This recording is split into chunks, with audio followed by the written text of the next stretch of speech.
We are live. Good evening, everyone.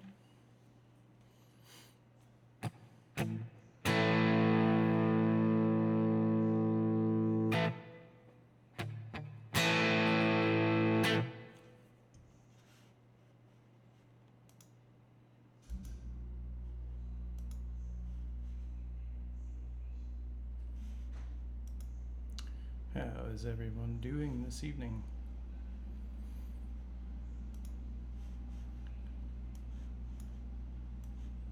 Hey, there's a Mr. Hack. How's it going there, Mr. Guitar Hack? Hope you're doing well. Doing pretty good, man. It was a long day today, but got a lot done and worked late and went out and had a good dinner with the wife. Went to Carrabba's.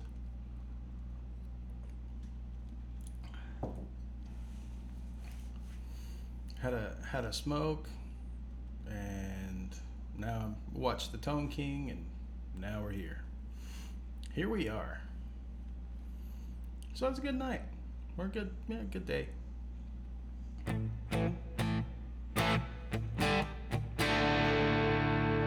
Oh, well, I can't say it. That thing that we were talking about that you asked me to ask Lawrence about. Yeah, we got you covered, man.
Yeah. Oh, nice, man. Had a buddy come over for a stogie. Hey, there's Crowbar. Hey, buddy. So I may have the Tone King Reed. I may have my first Livewire shirt Wednesday at the earliest. We'll see.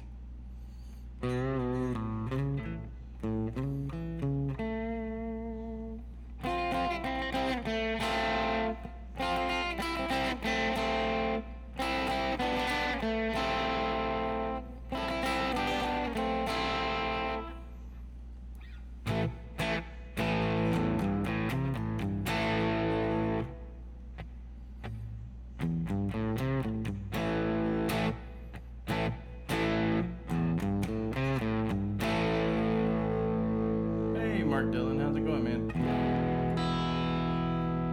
Oh, and Crowbar, Brian got your shirt ordered, so you should be receiving that. I don't know. Hopefully next week or a week after.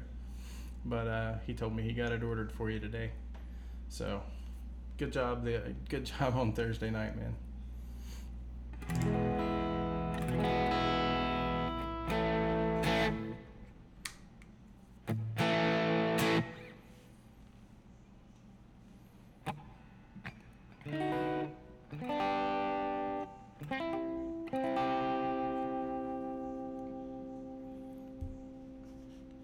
Gotta turn down to hear you, so that'll be changing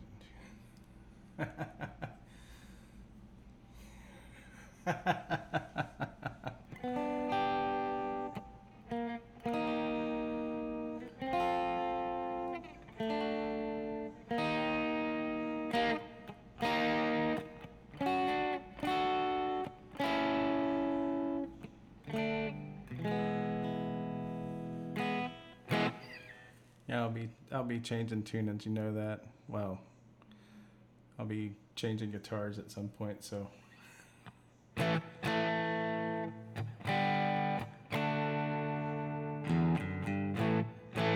So what did you guys think of that? If you guys were watching Tone King, what did you guys think about that pedal board?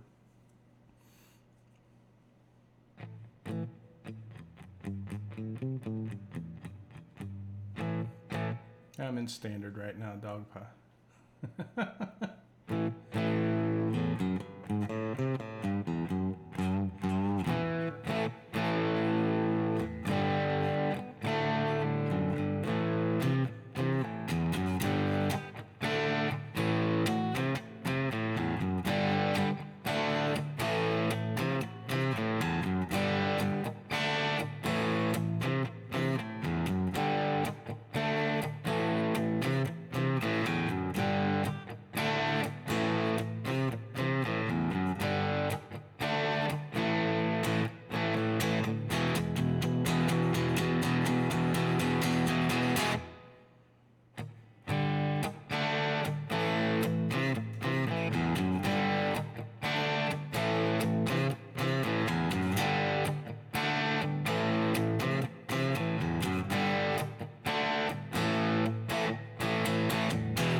Show you the Kramer. Oh, I forgot to reattach this.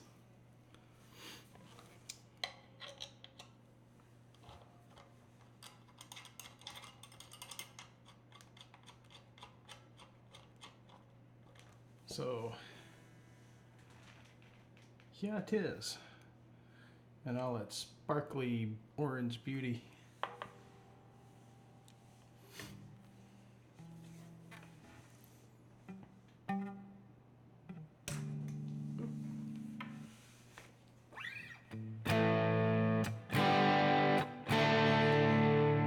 Thanks, Mark.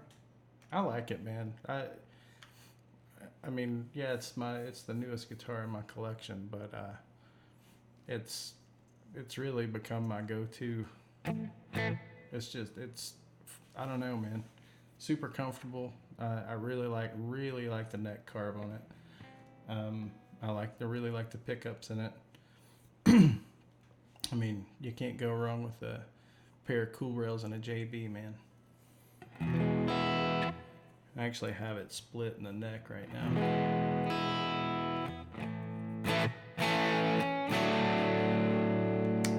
Now it's in full humbucker mode in the neck.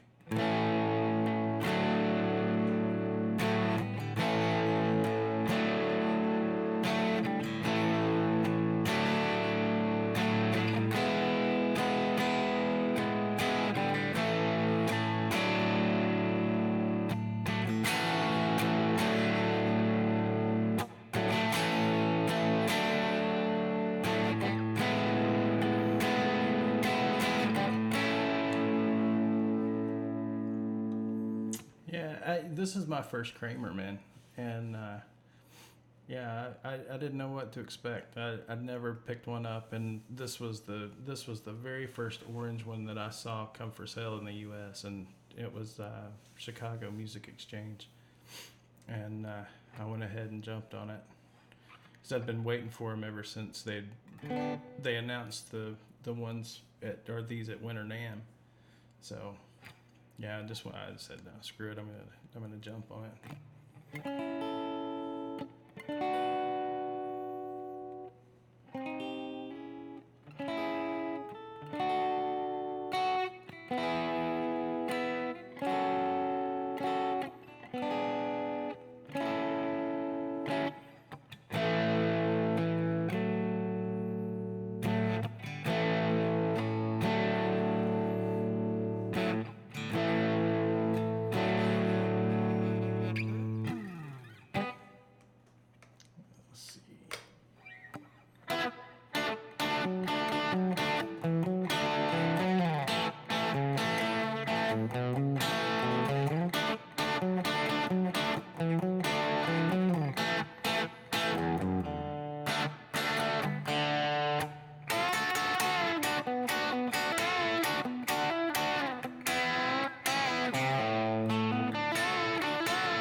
Oh, I don't care, man. Leave the thumbs down. I don't care. It ain't it. It don't mean anything to me.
It happens, man. I'm just here to hang out, man. I'm the first guy to tell you I'm not a good guitar player, so if you don't like my playing, you don't gotta stay.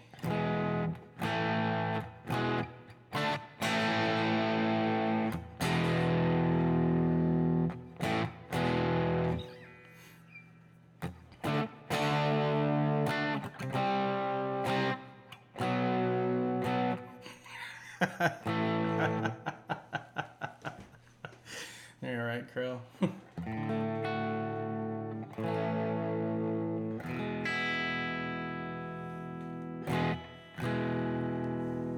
It's okay, dog pie. You don't have to do that.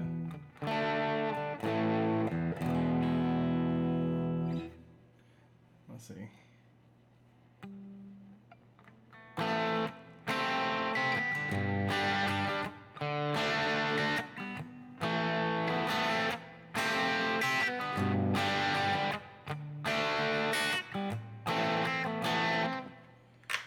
This is too much.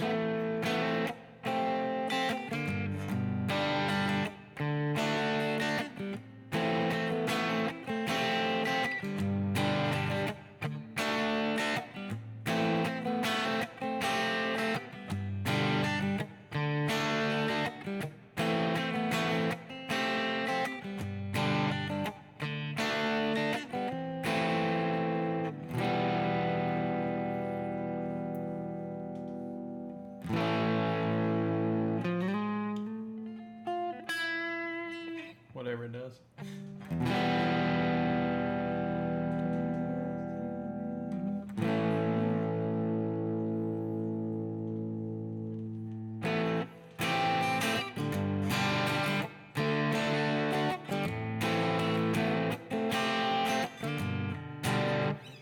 For some reason my fingers aren't wanting to work.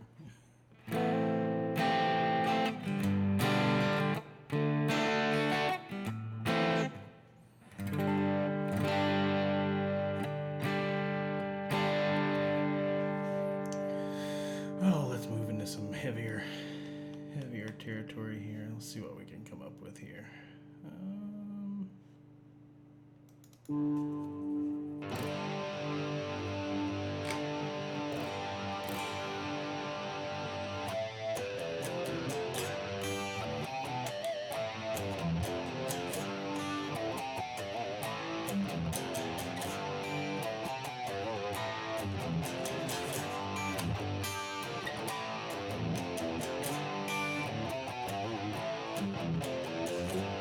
Hey there, Showman. How you doing, man?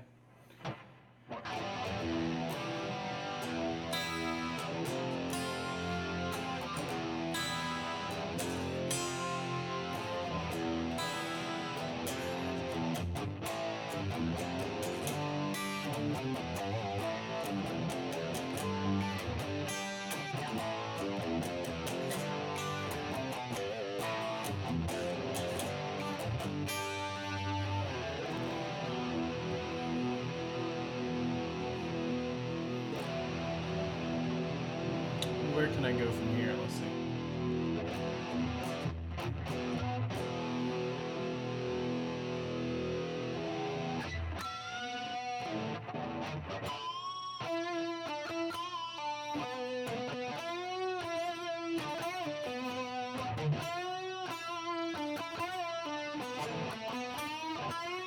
No, it's bad.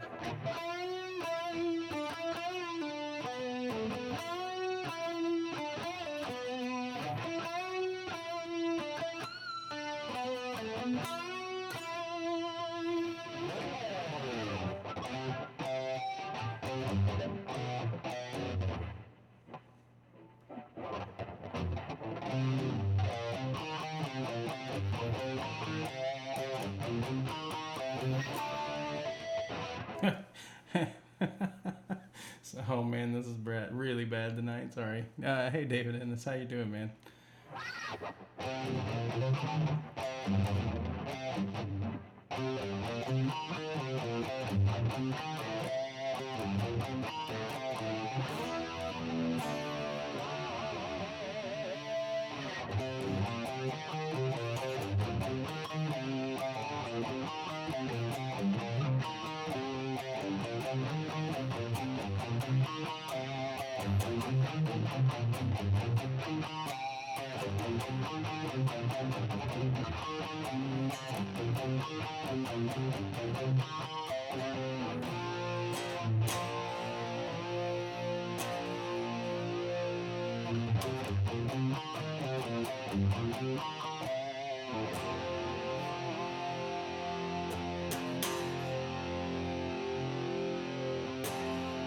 Where does it go? Hey Rick.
Screw it. You guys get the idea. It's bad.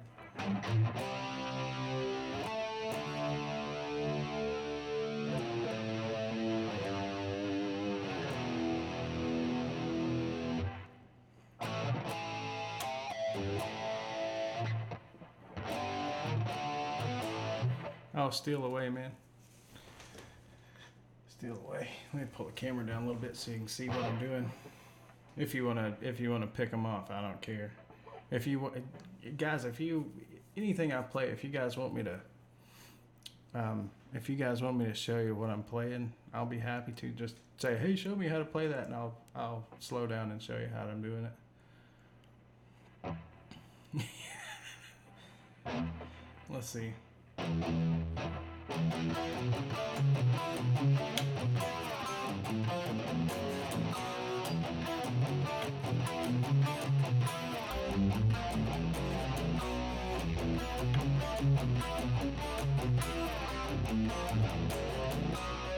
Hey Zach, how you doing?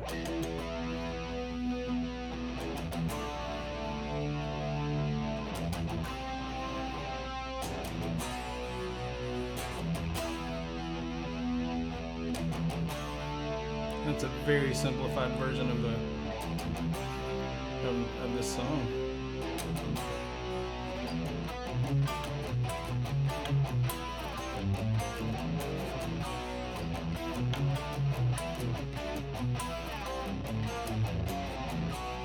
That's actually a really good pick, and it's a really good right and left hand synchronization riff to play. Because you're also crossing strings. Oh, thanks, Rick. You're doing a lot of crossing strings. You're doing a little bit of pedal tone.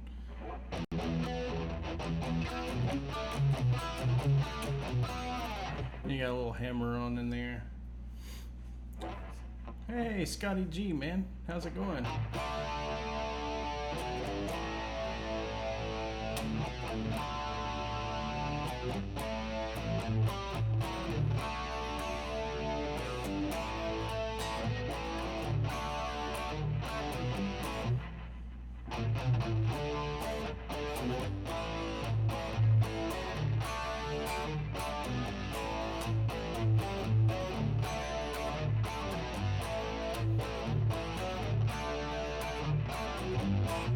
Thanks, Scotty.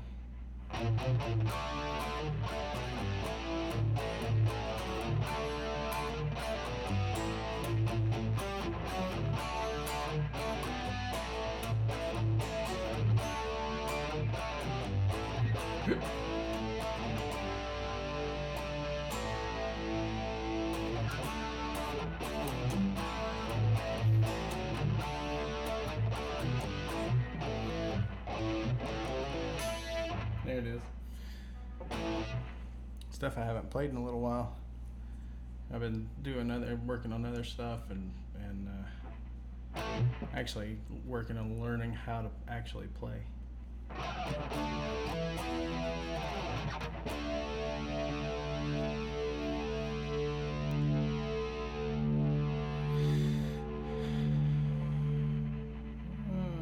Which actually I should be doing now. I should be actually practicing instead of playing, but it's all good.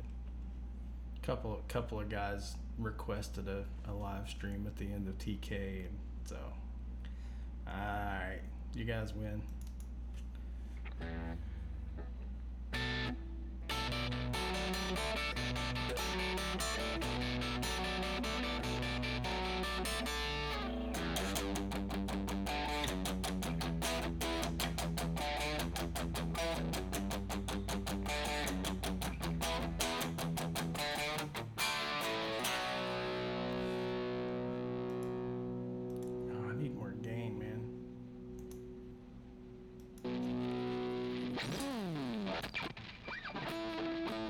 Ooh, that sounds bad.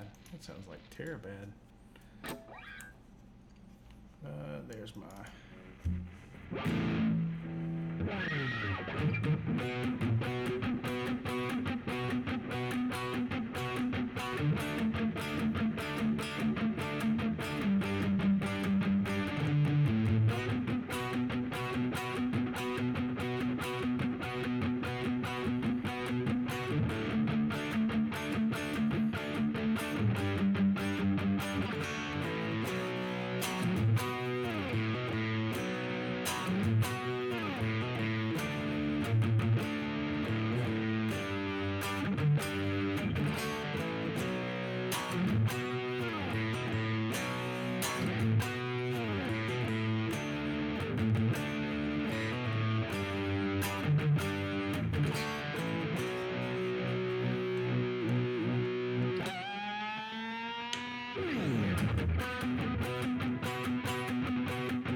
reef back on this bar, it sometimes doesn't come back into perfect pitch, and I have to dive it down and it comes back.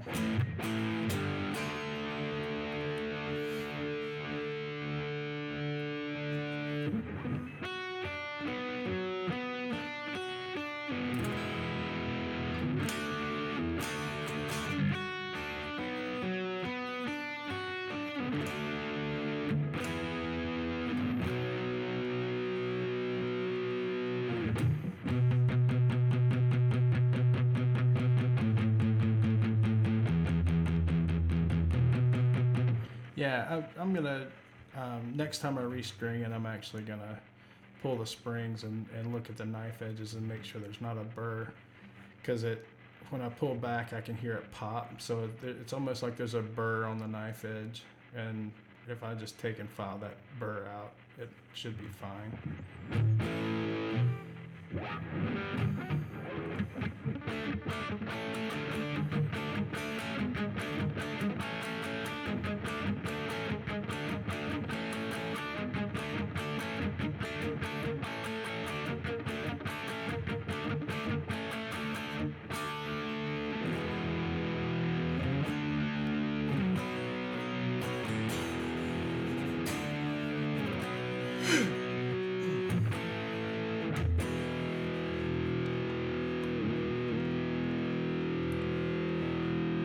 Yeah, that's exactly Quentin. Yeah, it could be on the post too. Yeah, I'll look at it all and see what's going on. But it still dive bombs very well. I have a Dremel of my own, Quentin. Thank you.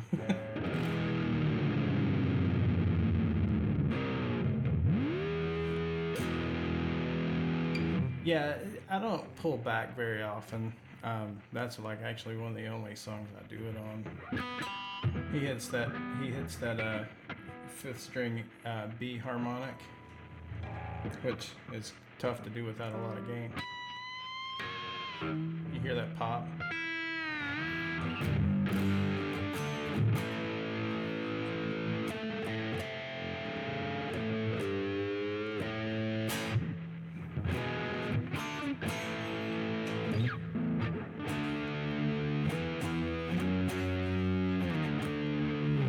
I don't even know what I'm playing.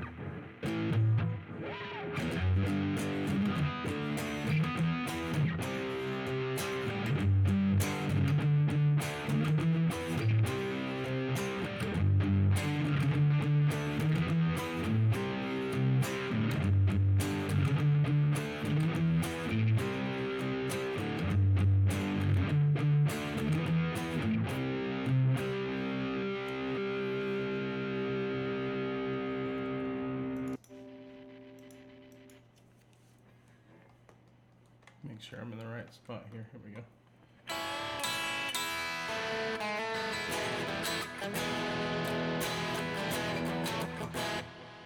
The background noise that you're hearing is actually from my monitor. It's a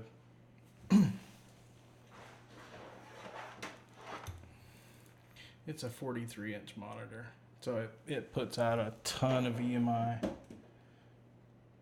And that's what you guys are hearing. It's actually coming from the monitor, not from the Helix. Hey, Sean.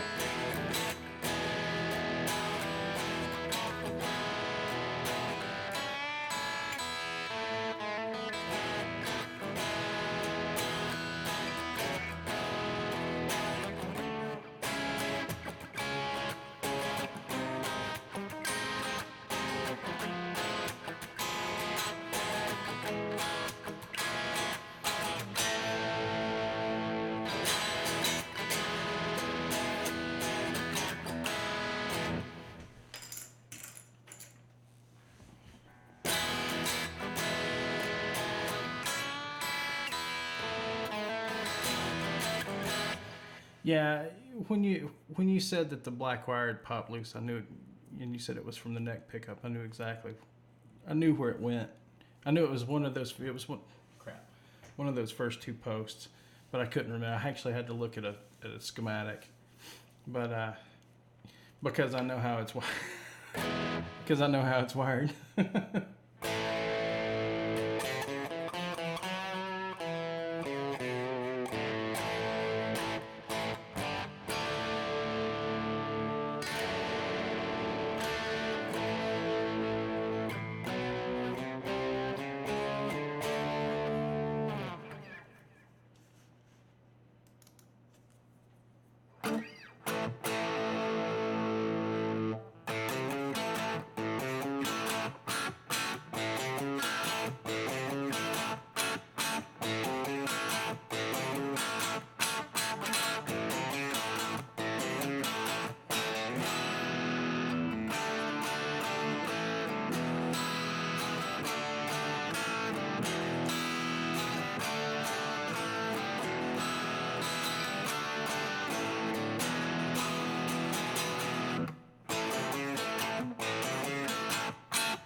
I wouldn't call it very neat and tidy, but thanks, man.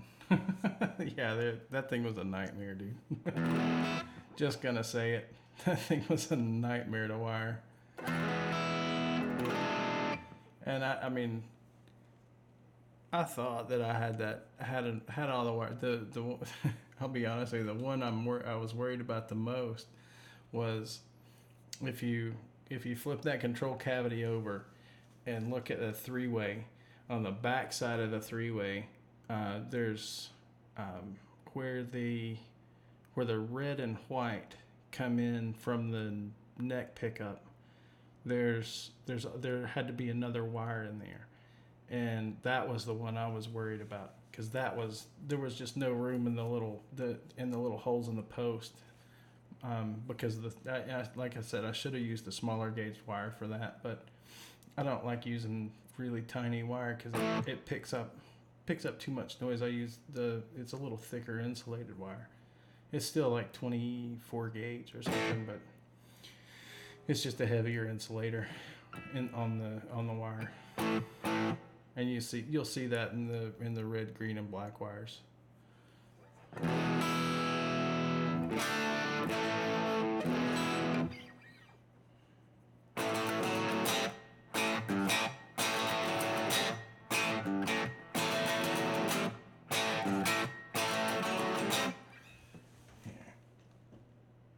me tilt it down a little bit more.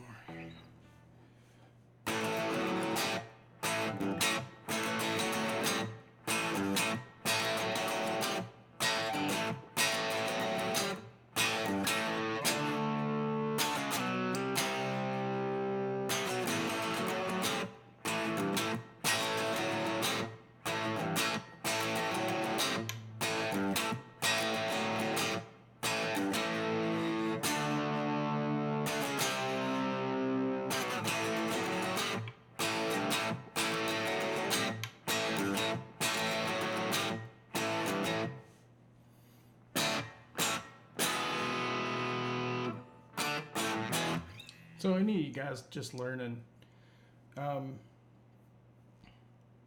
couple things you'll learn, and it takes time, and it takes a lot of practice, and that's when you're throwing out, big chords, is learning left hand muting too.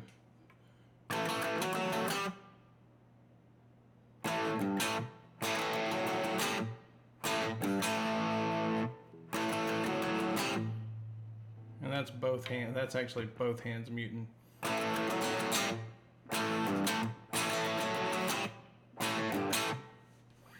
So just little trick, something to make sure you learn.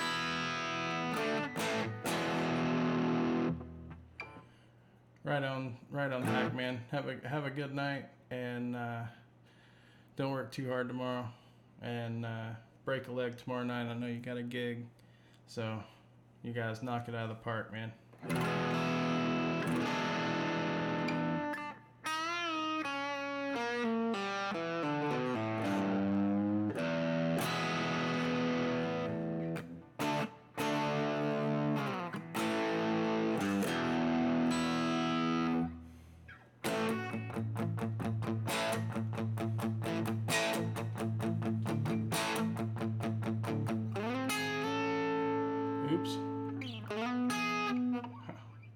It's gonna be one. It's one of those nights.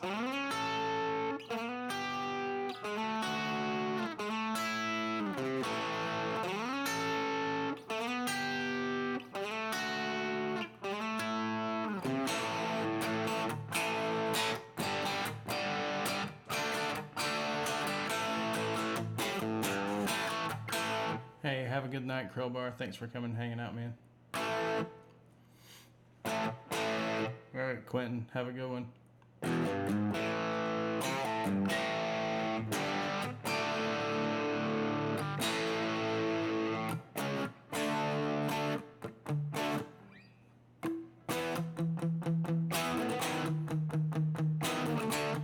Hey, Gary.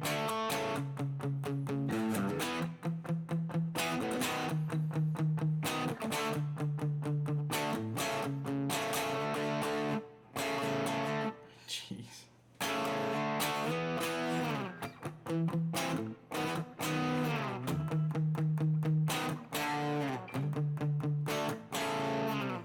Oh man, playing's terrible tonight.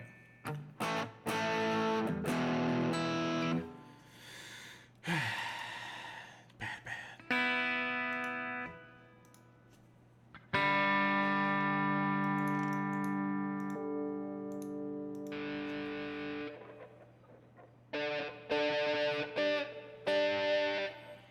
Let's see if fingers are any better. I doubt it. Nope.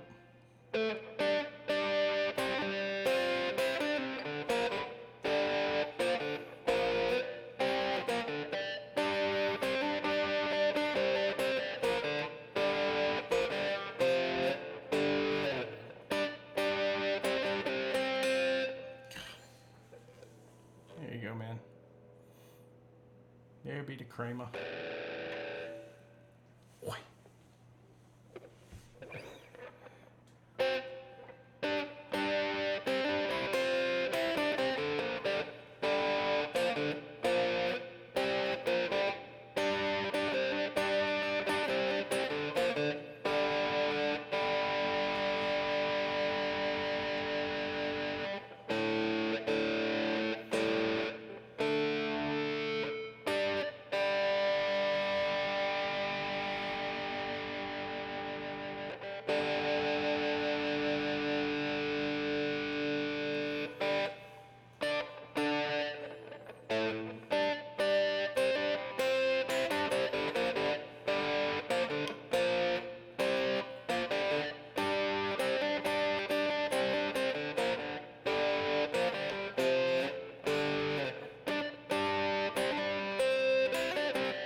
Yeah, I do too, Rick. I like carved top. A little bit. I like the neck a lot more on this than I do on a lot of the Ibanez.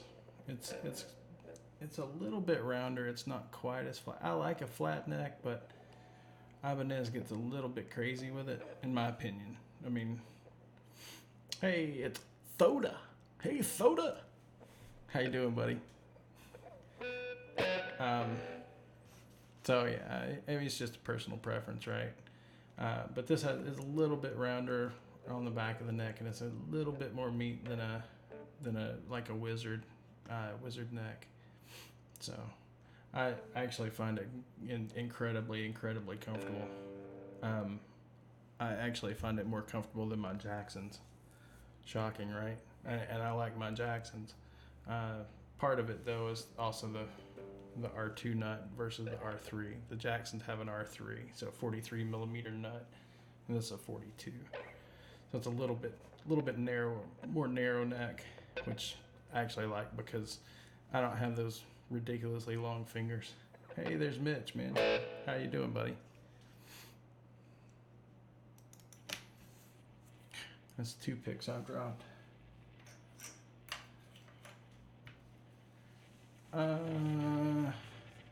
It's close to, it's pushing 8, Gary, I would say. It's not like, it's not even close to like my custom. My custom's just a freaking boat anchor. It's ridiculously heavy, but it's, it's average. Woohoo. Back that down just a little bit.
My picking's terrible tonight.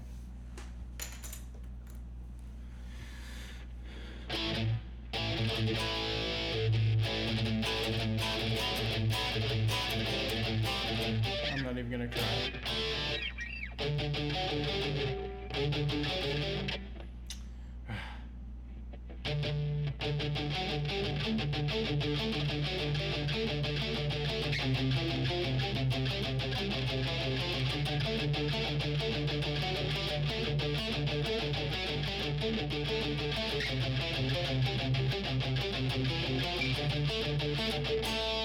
Oh, really? Another Helix update? Oh, wow. I had no idea.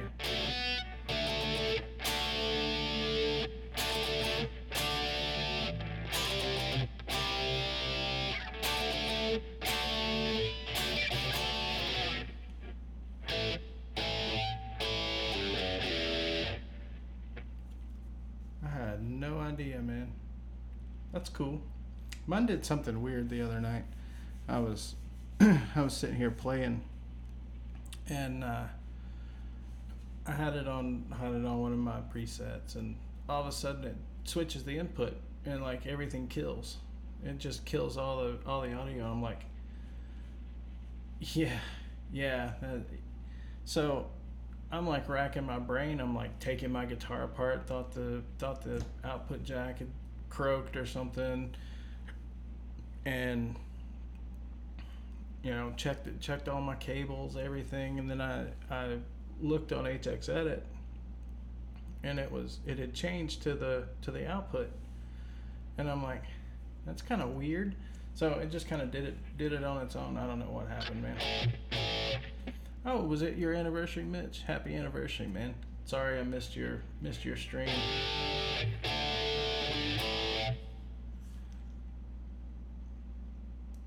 I'll have to go back and watch it on replay.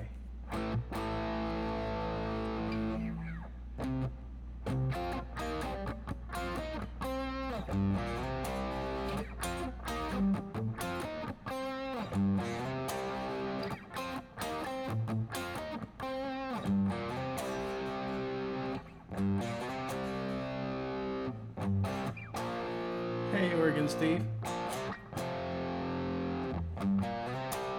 Hey, JJ.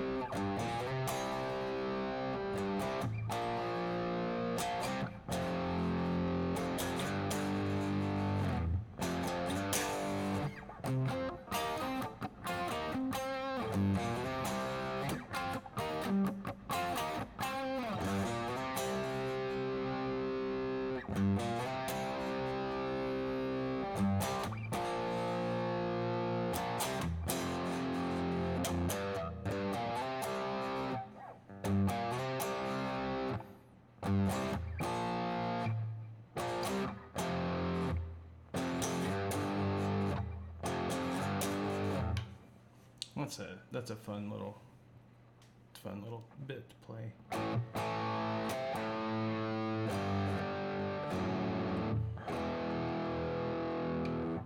Hey, there you go, man. Congrats. 35 years, dude. That's no drop in the bucket, man. Hey, cheers, Mitch. Here's to you, buddy. Got a little cactus juice tonight.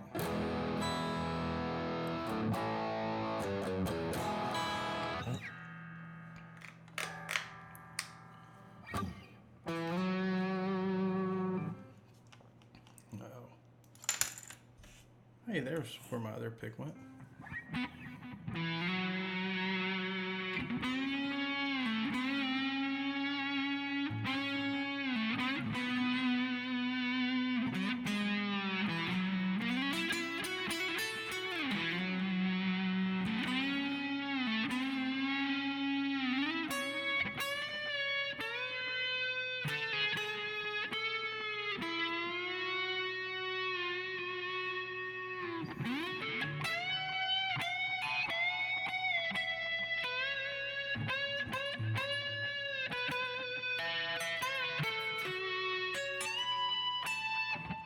Oh man, it's going great, Mitch.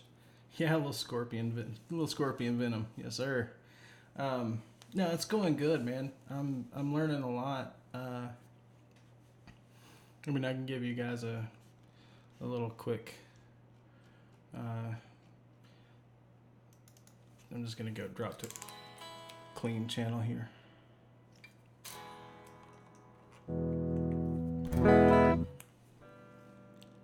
So, I mean, some of the things we're working on, obviously,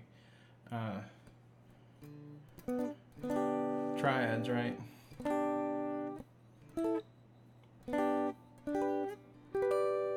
All G's.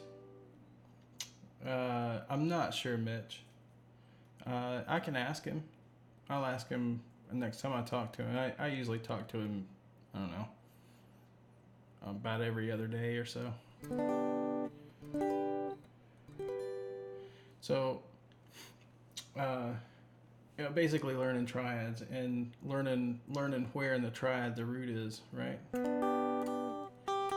So there's your root.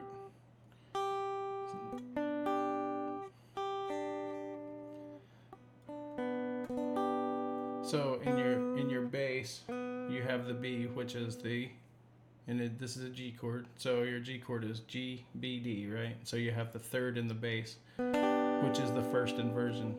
And here, hey, Absolute Mayhem. So this is the D shape. We're all familiar with D.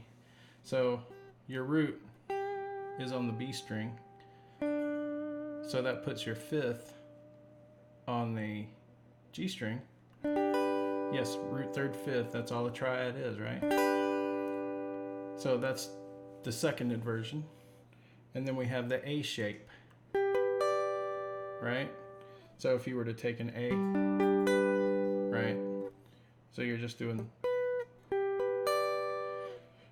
so in this one you're 1, 3, 5, right?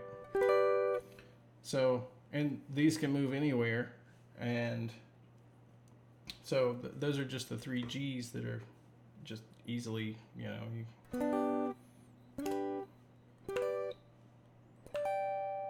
there's the fourth one. And, of course you got D. You got your 3 D's. Right. And that's the thing.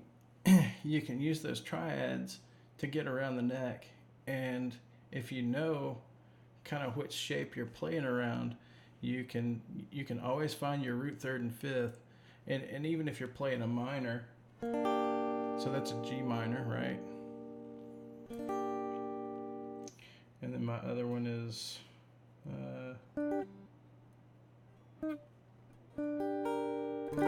my other G minor is here, and then my other G minor is going to be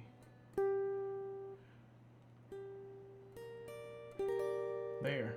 Yeah, it is the cage system. It's just it's a different way to learn the cage system. That's right, Soda. That's right, Soda. So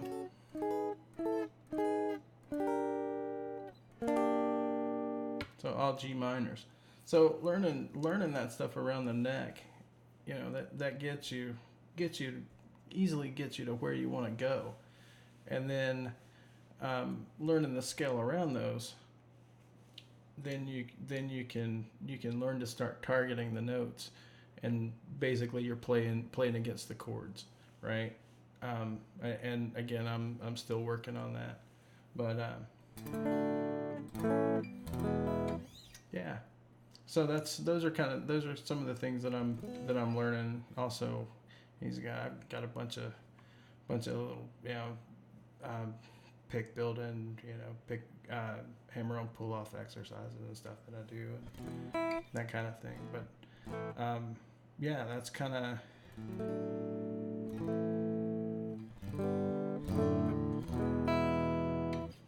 of where I'm at, and yeah, is it helping? Sure, because I'm actually learning the neck, something I never really did. So yeah, no, and it won't, Mitch. I mean, but that's the thing, right? It's it's all a learning process, and everybody's different in their journeys, in some place different in their journey. So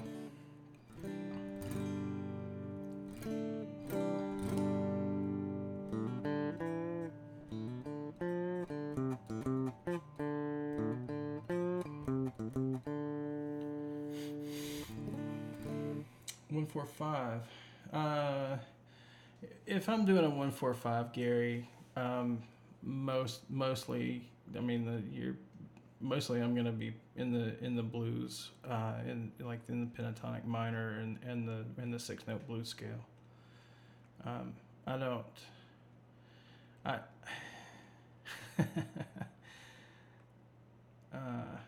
have no idea, Soda. Um, I mean, that's just me, right? And that's what I know. Uh, yeah, I might mix a little major pentatonic in there on the 1 and the 5, but not on the 4, because the major 3 of the Ionian, or the root, is going to clash with the 4. Yeah, the old.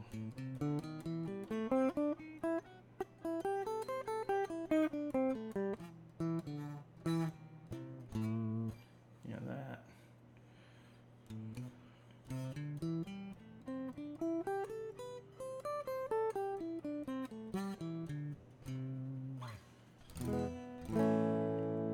Yeah, the old pentatonic, and then if you want to make that pentatonic minor major, slide it down. So basically, if you want to play an A major pentatonic, slide it down to put your root on the F sharp, and that basically makes it an A major. But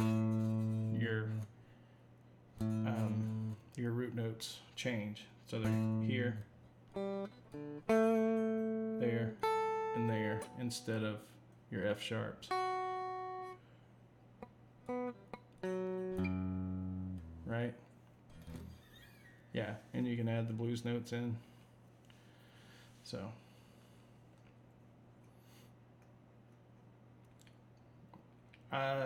dude, I really, where do I go between 1 and 5? No, I still have the Laney soda. It's parked right over there with the cover still on it. That dark thing right there in the corner. Boom, right there. It's still there. I mean, it just depends, right? I mean, Gary, I don't have a definitive answer for you. Where do I go between the 1 and the 5? I really don't have a definitive answer for you.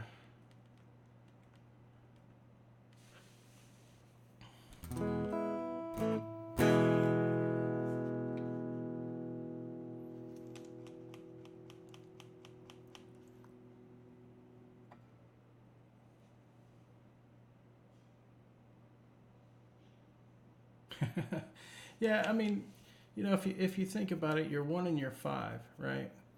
So they automatically share at least what? So let's just play just C, right? The key of C for fun.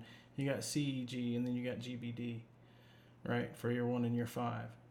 So yeah, you're already sharing one note, and that's the G. So, and you can get away with the B and the D a little bit over C as passing notes, but yeah, I mean, it just depends. It's all gonna depend on who you ask, on what you do. The best way I can tell you is, so we'll say you're playing in G. So, what's our fifth in G? D, right? G, B, D. D's already the fifth. So if you start in G, and we'll use this scale pattern here, and I'm talking Ionian here. I'm not talking.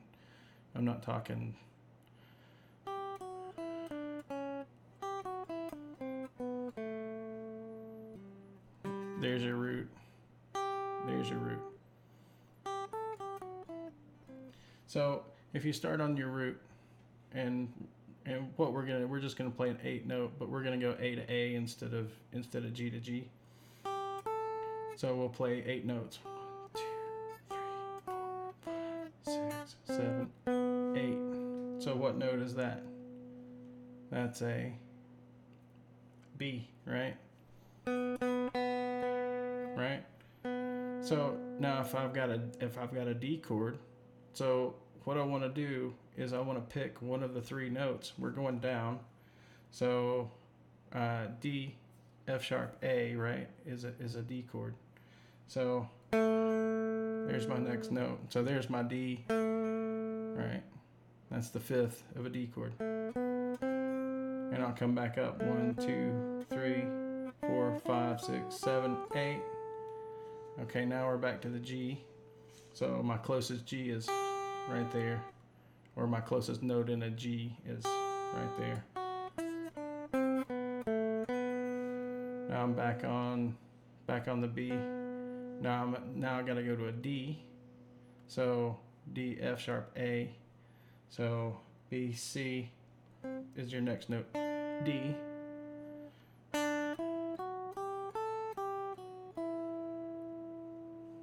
Right? And you just keep doing that over and over.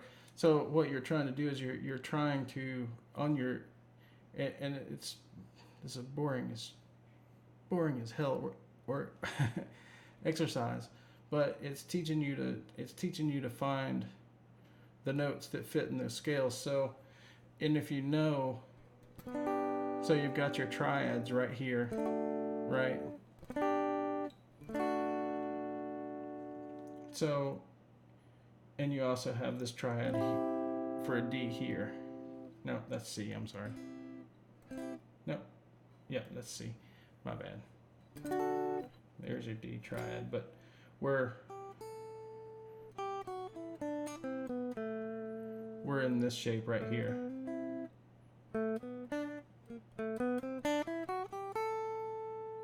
So you would want to use the notes out of this D here instead of, so G and D. So you start mapping, right? And so that gets you a 1 to 5. So if we threw the 4 chord in, which is A, right? All right, G. No, C. Sorry. So here's your C triad, G, C, D. Duh. So right. So you would be looking. So you're already matching G's on the C and the G, and so you've got it makes more notes. Right, you see what I'm saying, right? So if you wanted to play in Ionian, and that also works. That also works, and you can do the same thing in pentatonic as well. But it's knowing your root notes, knowing your chord notes, and what's coming next, right? And that's how you. All right, so to take care, that's how you would get from one chord to the next, really and truthfully. That's and melodically, right? I mean, you can sit and rip, right? You can sit and rip licks, and that's great, and it sounds good. It's it's cool, but whatever the song calls for, right? If the song calls for a,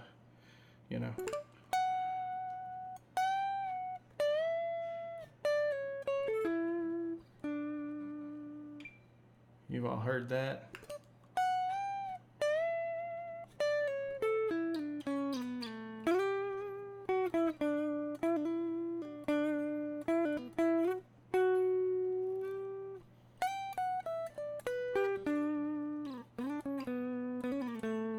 So all that is he's just following the chord tones and plucking out the you get it? Okay, cool. You're welcome, man.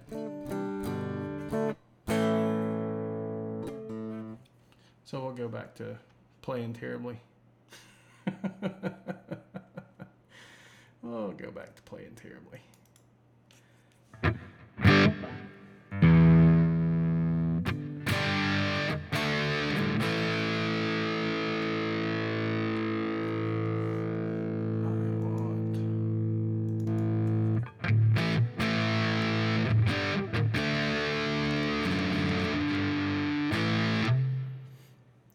Exactly, Mitch. Exactly. Oh, you're welcome, Gary. Let's see.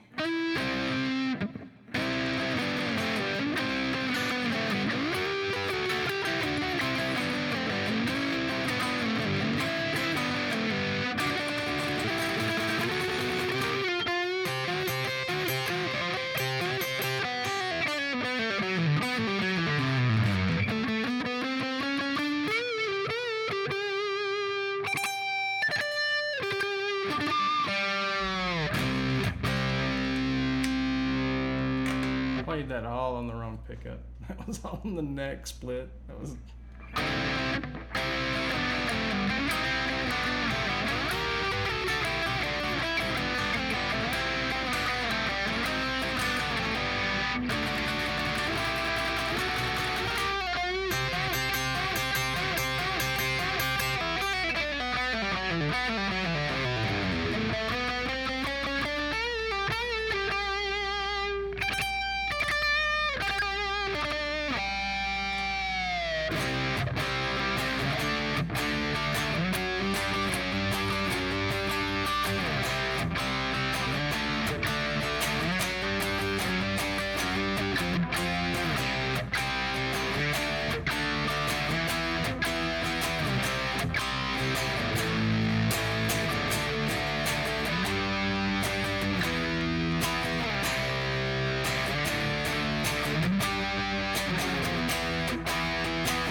Hey Dwight, how you doing, man? Had to get a little bit of poison out.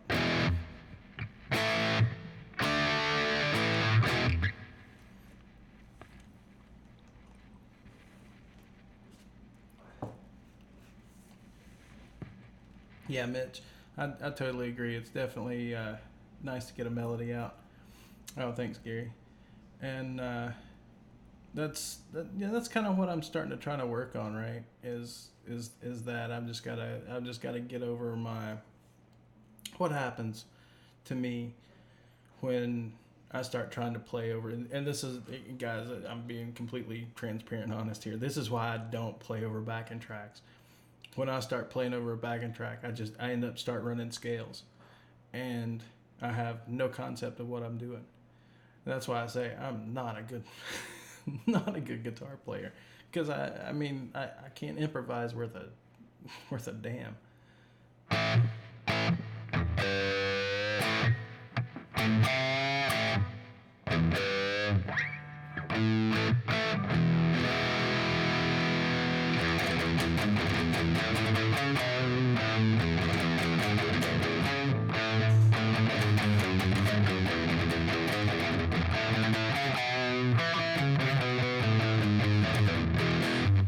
That was terrible, very terrible.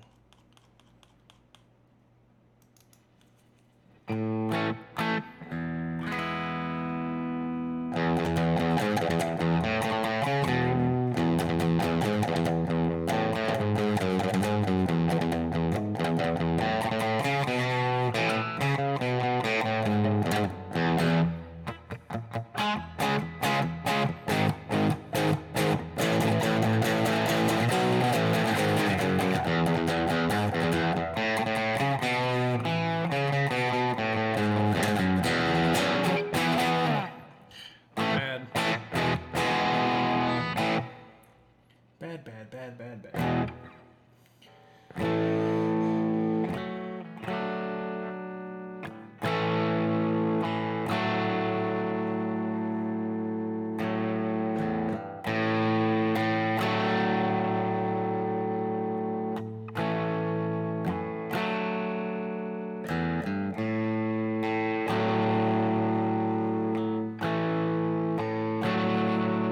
It's like almost like what Jesus just left Chicago kind of thing, isn't it?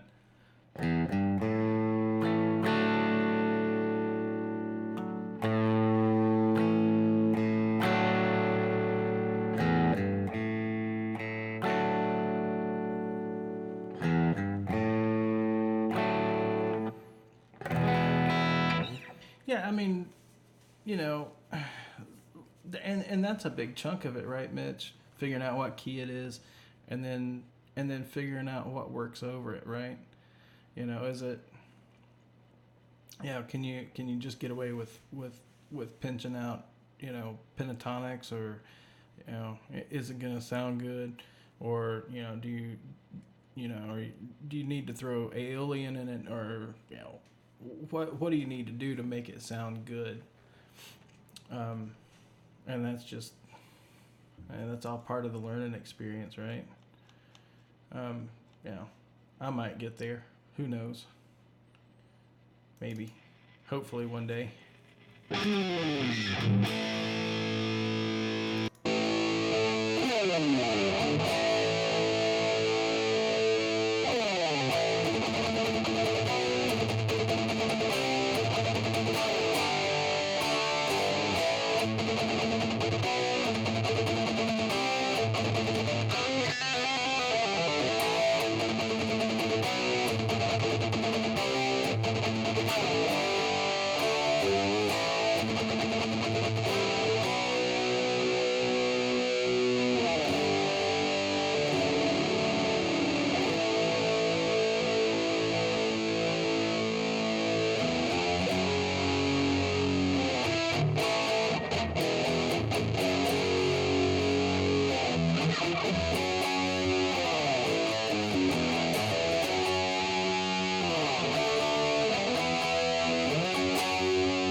Oh, man, come on.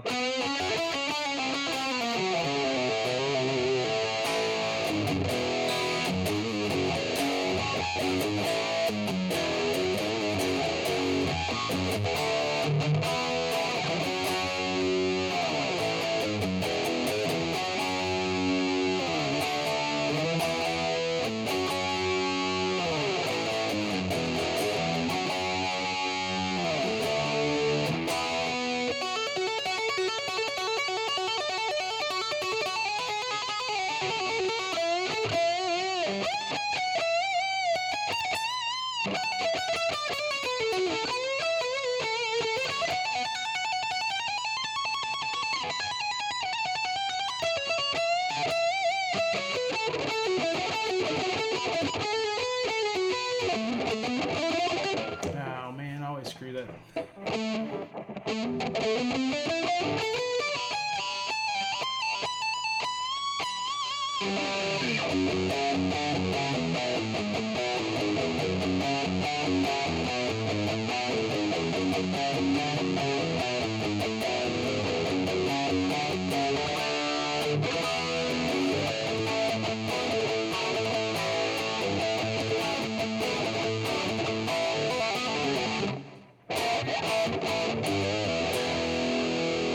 Yeah, that last.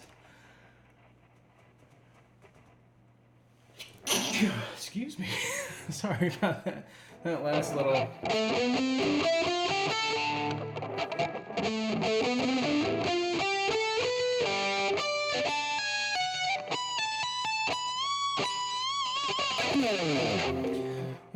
That little solo run, man, is, thank you. It's a beast, man. It's not hard. And I don't play the studio version on that. I actually play the live version on that. And he kind of truncates that solo because when he's doing that little um,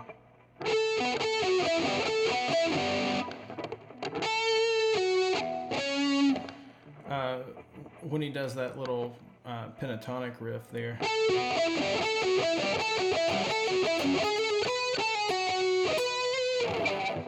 He actually, it's a little different in the studio version, and then he does a full from the six, or from the low E string all the way up. All right, Steve, have a good night, buddy. But when he played it live, he truncated it and started on the A string and on the 12th, and it was 12, 13, 14. 12, 13, 14 on the D,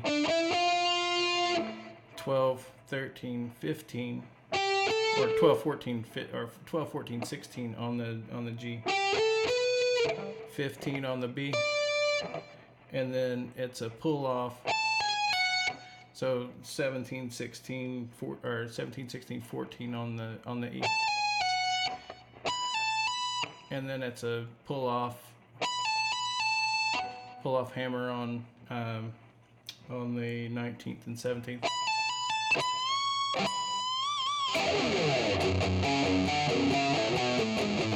So there you go. I remembered it, Mitch. I hope you caught that. And that's, like I said, that's just how I play it. Or that's how I've seen him play it live on the After Hours special.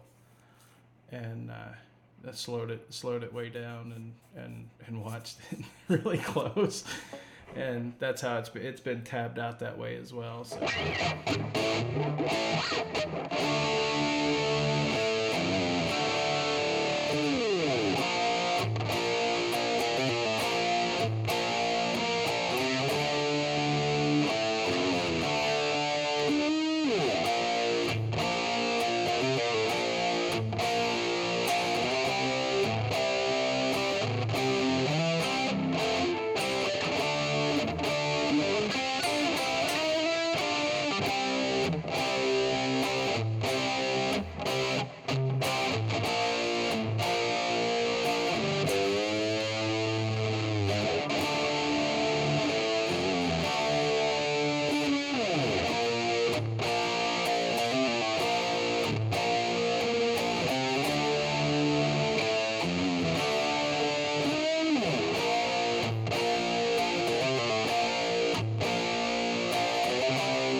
Oh, that's cool, Mitch. Yeah.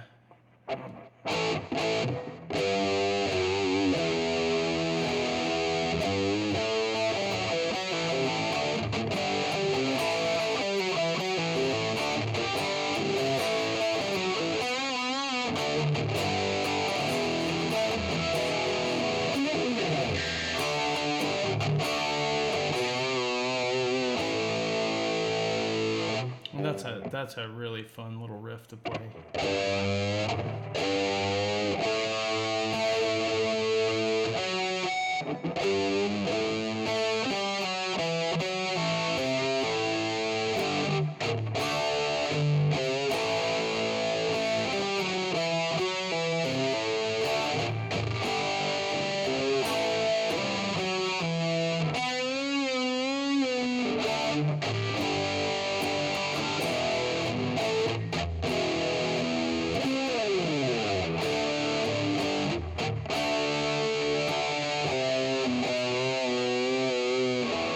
Yeah, no, Quentin's awesome, man. He's a great guitar player.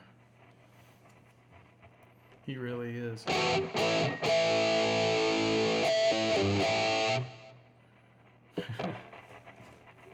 Cheers, man.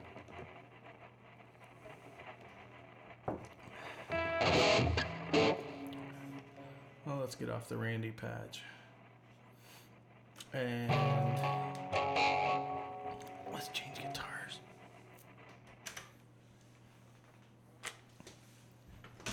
While we're at it. Be right back.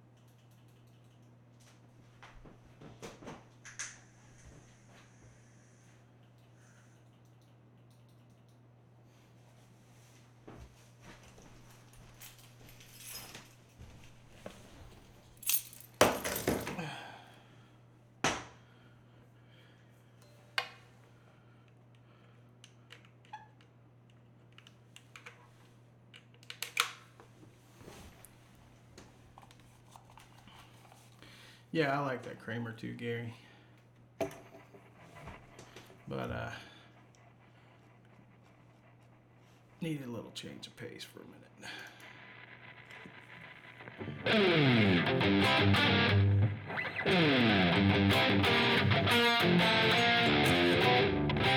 Now, this is gonna be a bad night.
That's so much fun to play.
Yeah, for those about to rock.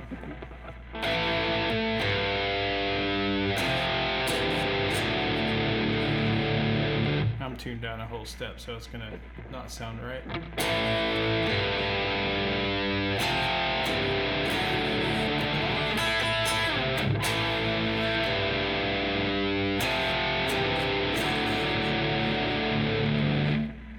Yeah.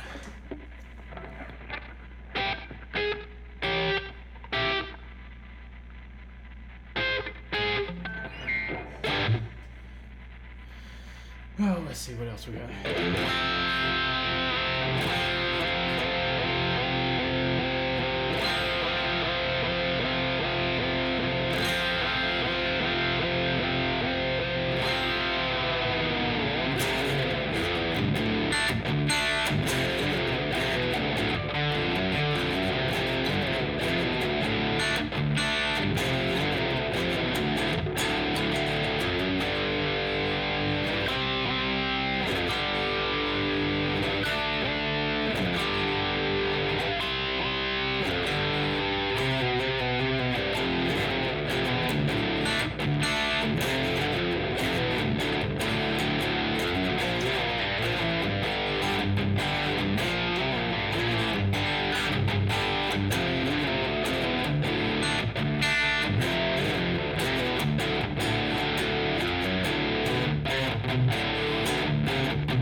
Oh man, yes sir.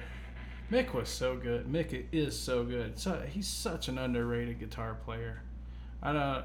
I mean, think what you want. The guy has massive tone. He gets just that.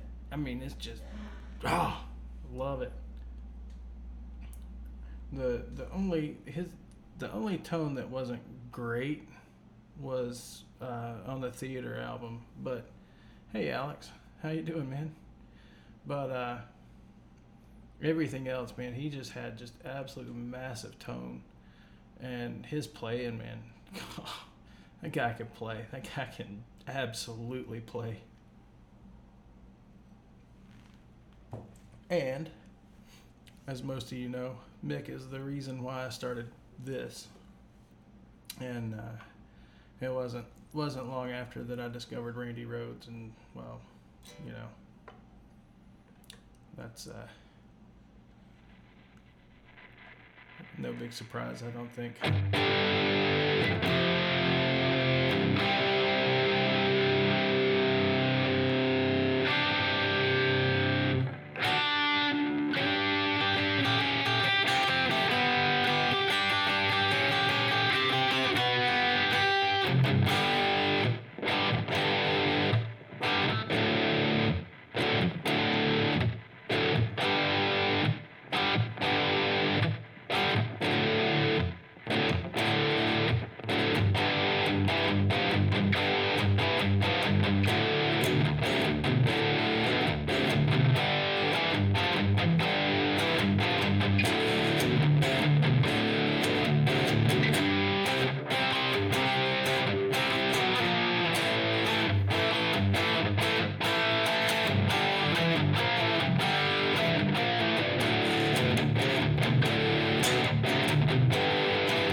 Yeah, I'm a huge Mick Mars fan.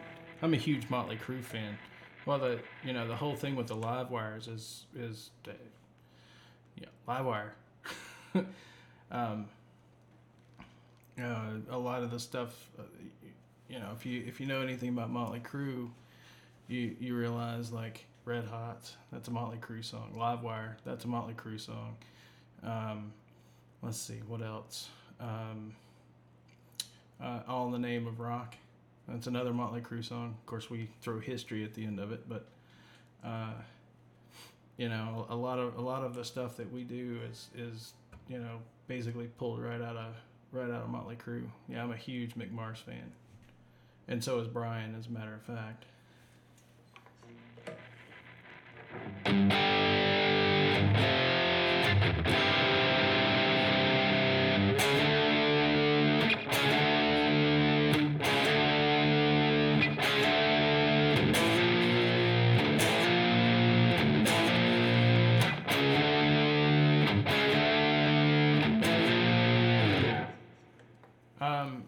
Actually, Rick, it's they're the same pickups. This is a JB. This is this is Seymour Duncan, man. No, this is a different patch. This is just a simple patch I created. It's the Rev generator and cabinet, and I've got a special IR and just a simple delay and a simple reverb, man. It's just as easy gets, but it, to me, at least in my ears, it really kind of captured that kind of Mick Mars kind of sound.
so I'll go back to the Kramer. I'll leave it on the same patch, and I'll go back to the Kramer just so you can hear. Now, keep in mind, this guitar is tuned to D standard, and the Kramer is tuned to E as well. So that's going to make a difference.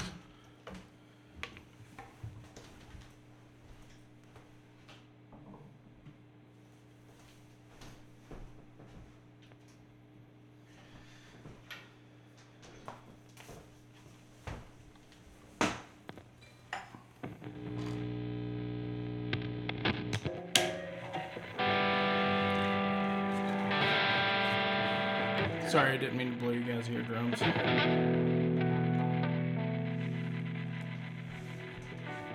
Oh, we're on the bridge pickup.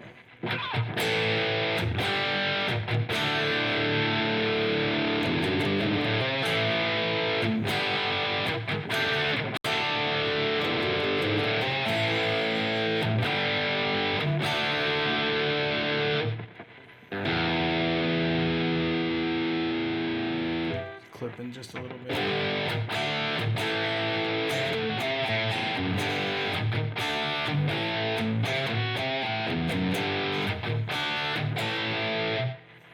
So there you go. Just give you a little sound sample between the two. Yeah, the same pickups, just slightly different pickup placement, and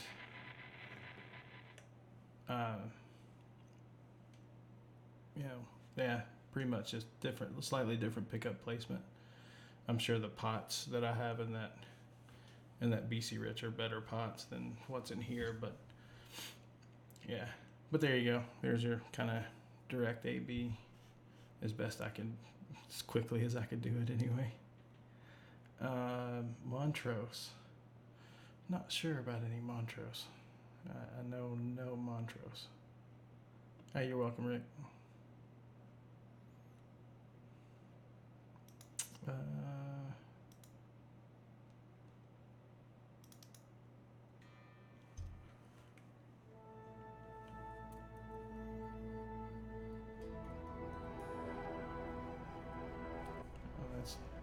Okay, that's...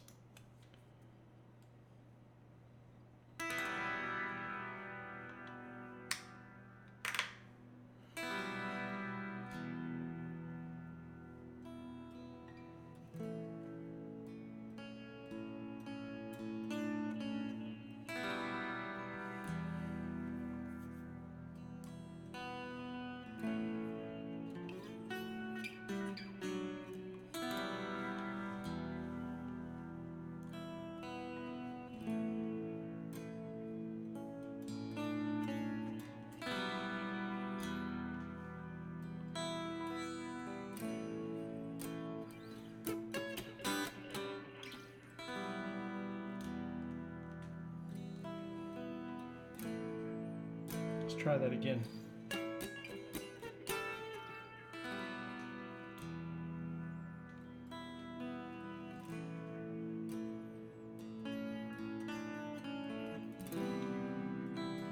All right, I got you, Harmony.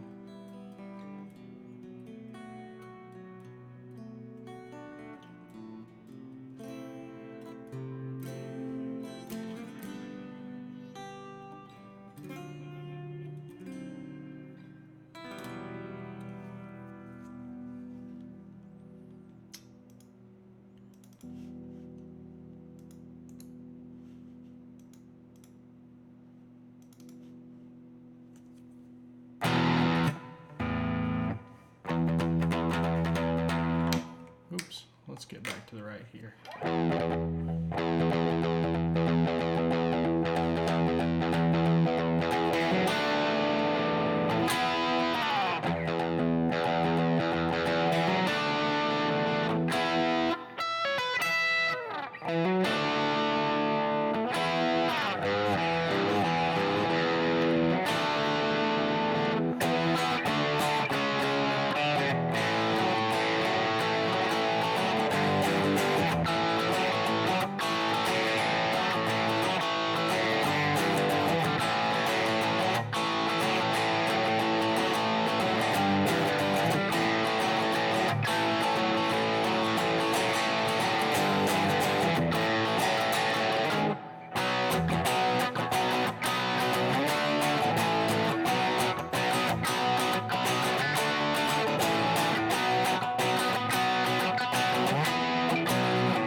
right there.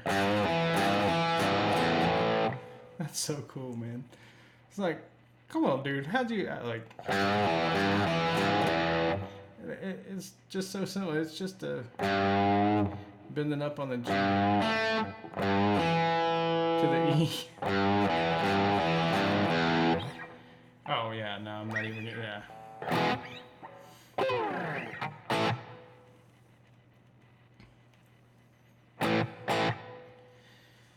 Yeah, that's it. Yeah, I like some Hatchet, man. I don't. That's the only song. That's the only Molly Hatchet song I know. But no, I like some Molly Hatchet, man. All that Southern rock. I mean, I grew up listening to that stuff. You know, I had two older sisters, and you know, they're like their boyfriends and stuff. They were all like big Skynyrd fans, or you know, whatever, and so I grew up listening to that stuff and absolutely love it. It's like, you know, one of my all-time favorite bands, and I don't think anybody's not aware of that.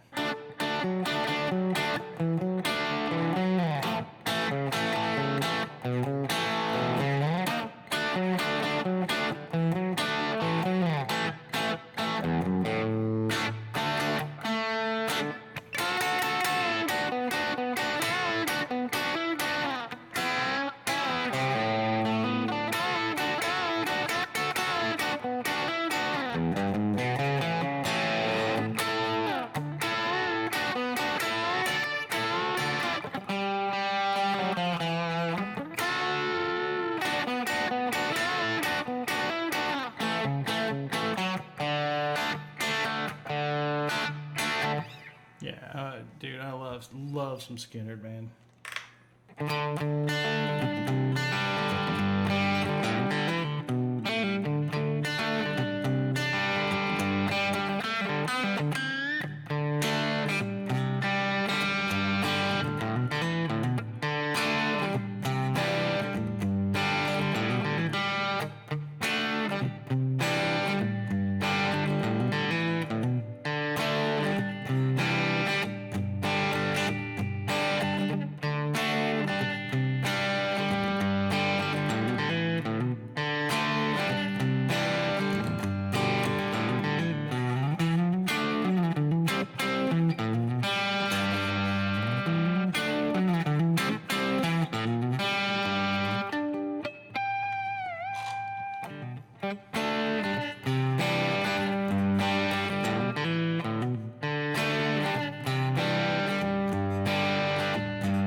Whatever he does there.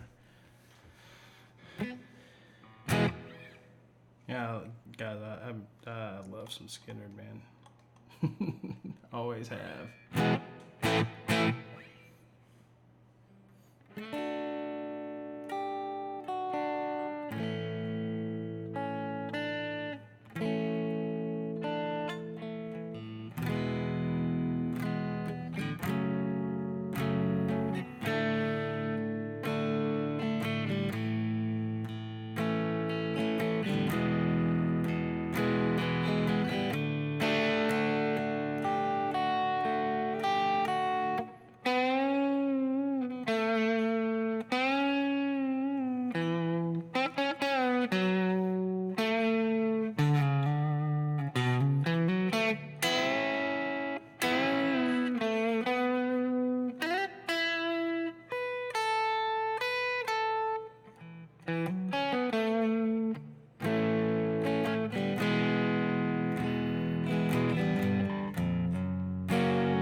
Tuesday's gone, man. Come on.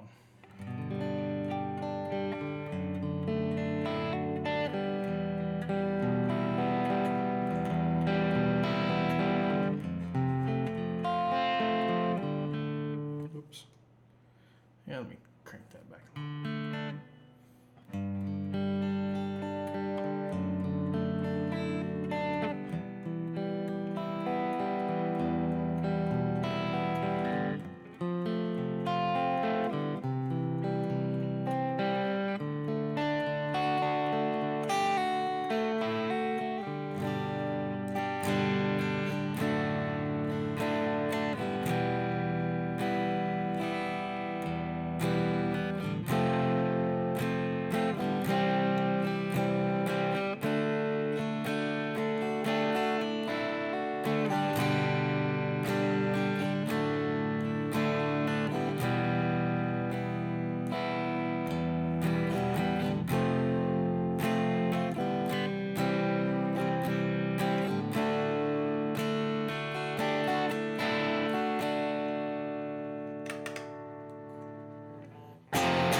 Let's see.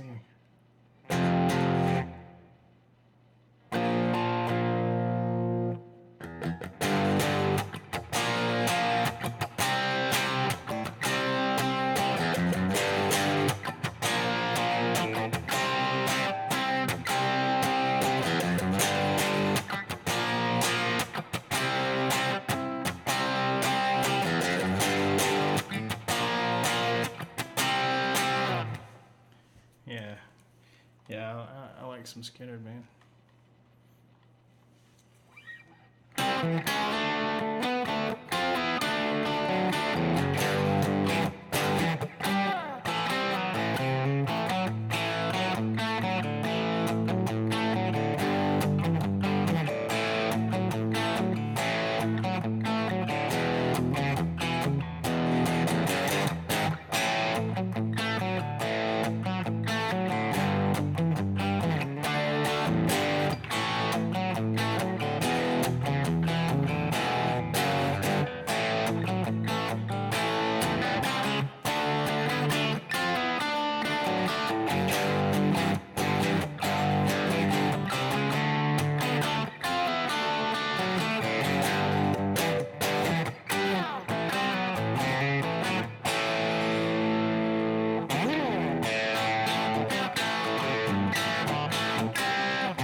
I lost it.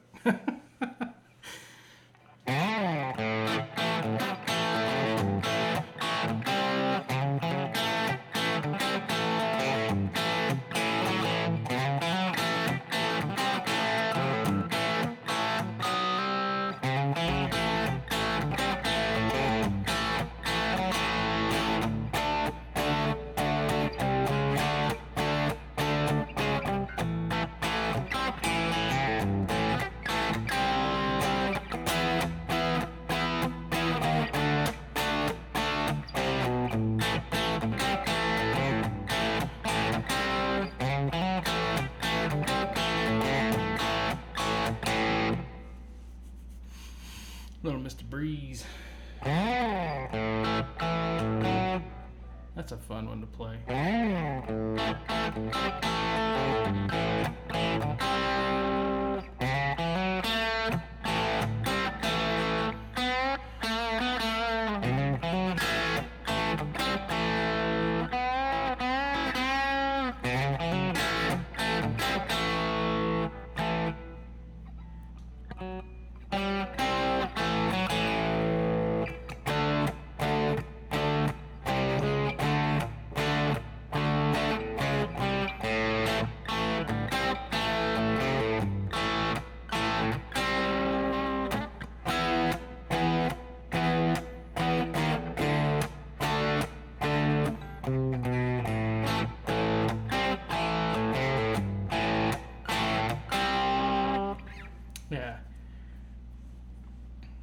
one thing that Skinner taught me was up picks, upstrokes.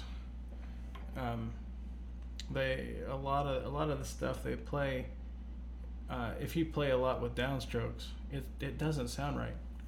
But you start using a lot of up picks, and it starts sounding like it's like that. See if I can.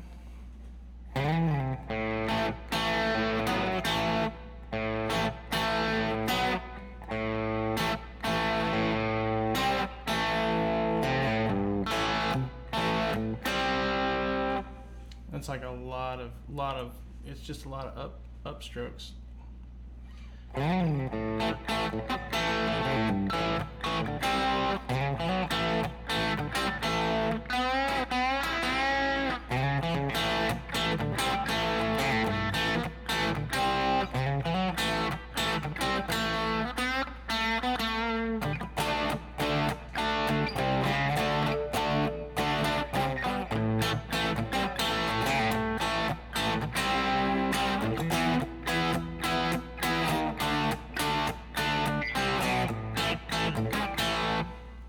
Oh, thanks, man. I appreciate it. It's all the same old stuff, man. I haven't really learned any new riffs of anybody's recently. The last one take care, Zach. The last one I learned was.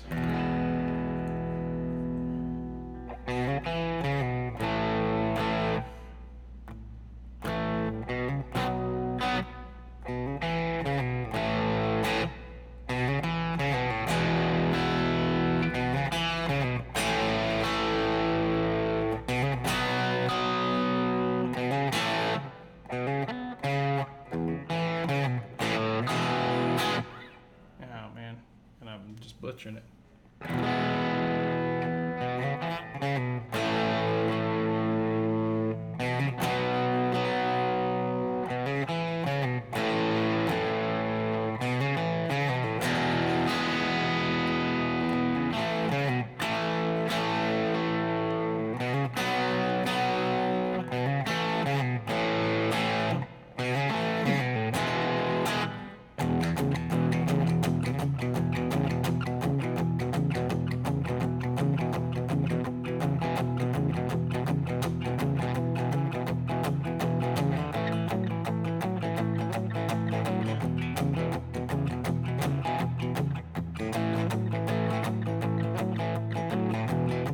Let's see.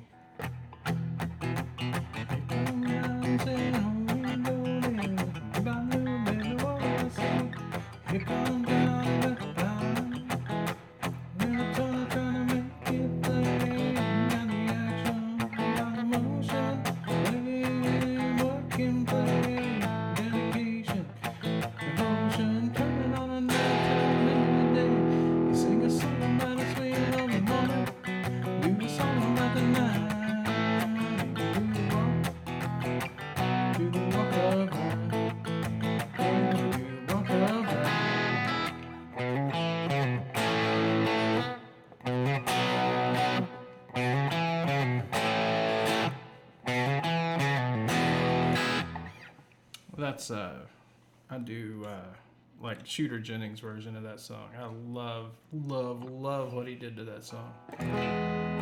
Hey Phil, there he is.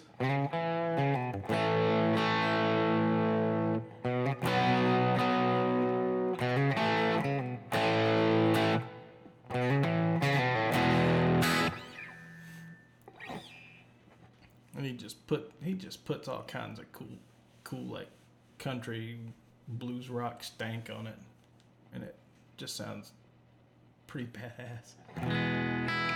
But that's like the last thing I learned from anybody else. I've just been doing my other things.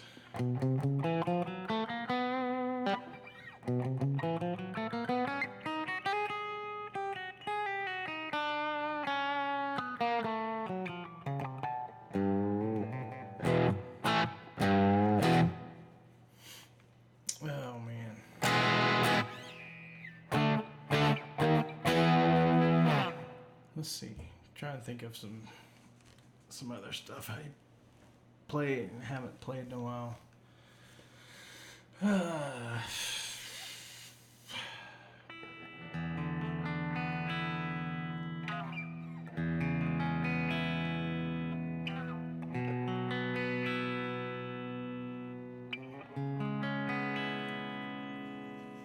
see.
All right, Gary, have a good night, man. Thanks for coming and hanging out, man.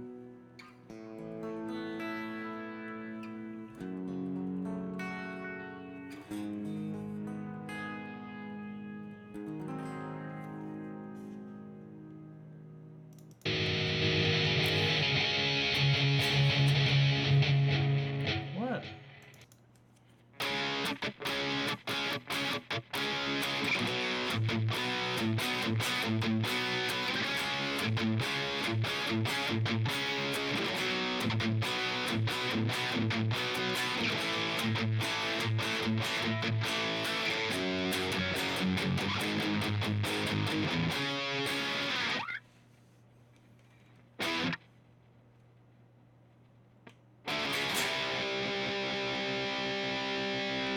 Here comes Butcher.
Butcher. Man, I hate all those downstrokes. Hate them. They hurt. And if I tried an alternate picket, it just sounds like it sounds even worse.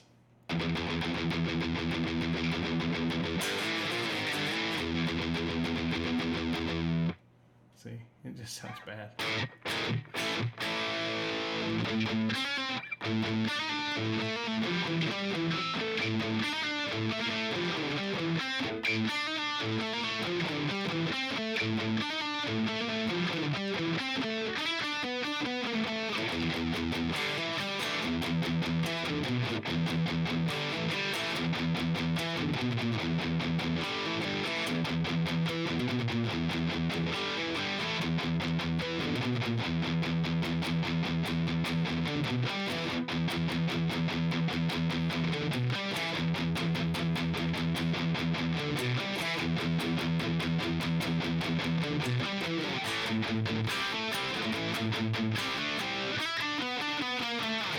And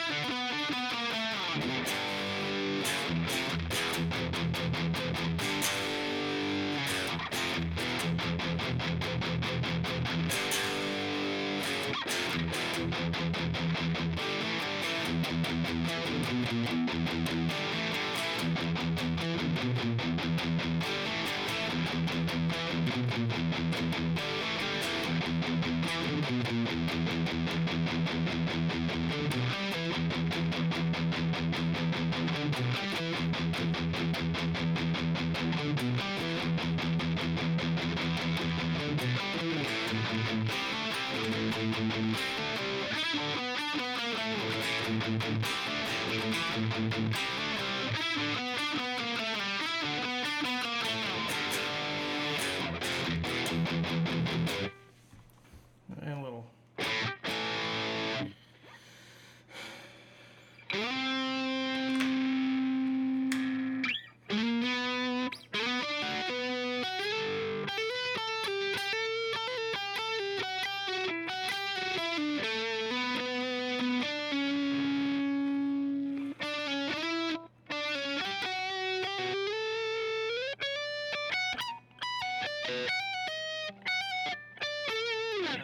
Oh, that's too bad. Yeah, take care, Gary.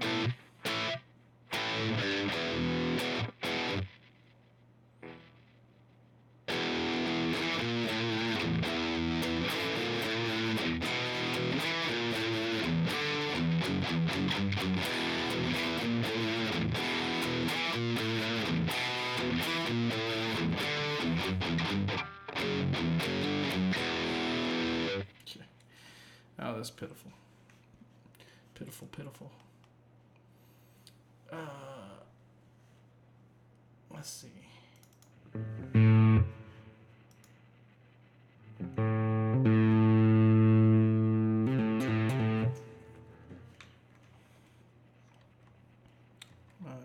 Okay.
I made it through it most.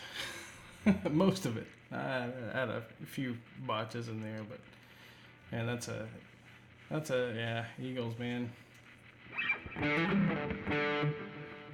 Let's see.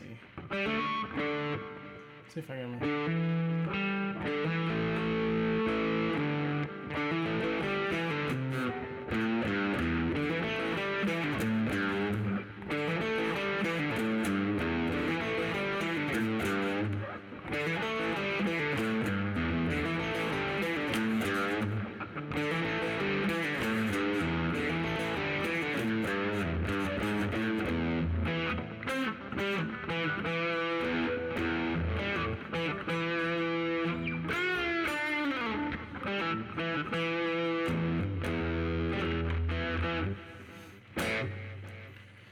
Yeah, little Eagles, man.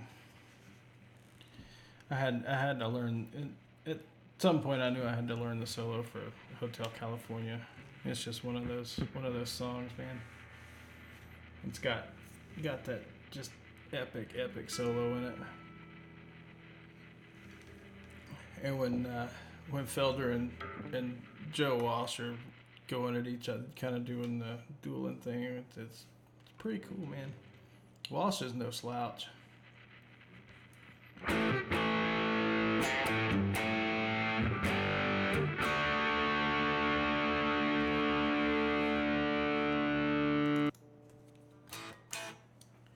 Man. Alright. I'm gonna switch again. We're gonna get blues down now.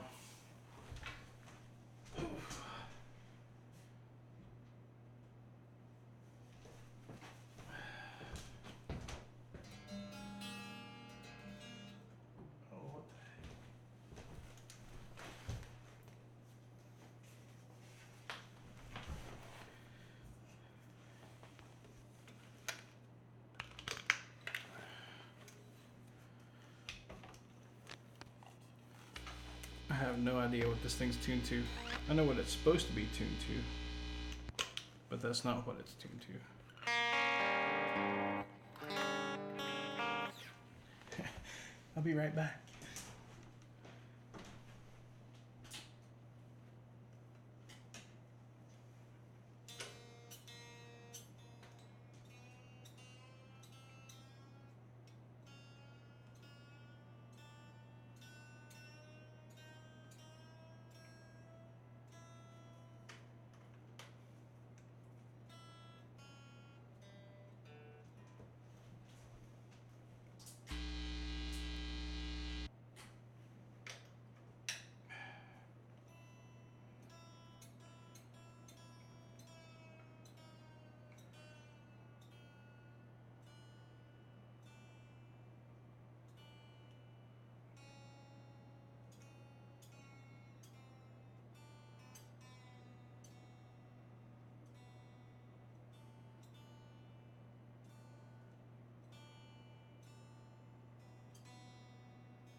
There we go. Sorry about that. I hadn't picked this guitar up in quite some time, so sorry about that.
No, what's going? What happened? The Helix does have a tuner, a very good one at that. But this, I have a right angle plug, and I have a Tele style socket jack. Tele style socket jacks and right angle plugs don't always mix, so it likes to fall out. So that's what was happening. I kept trying to tune it, and it wasn't going anywhere. I'm like, what's going on?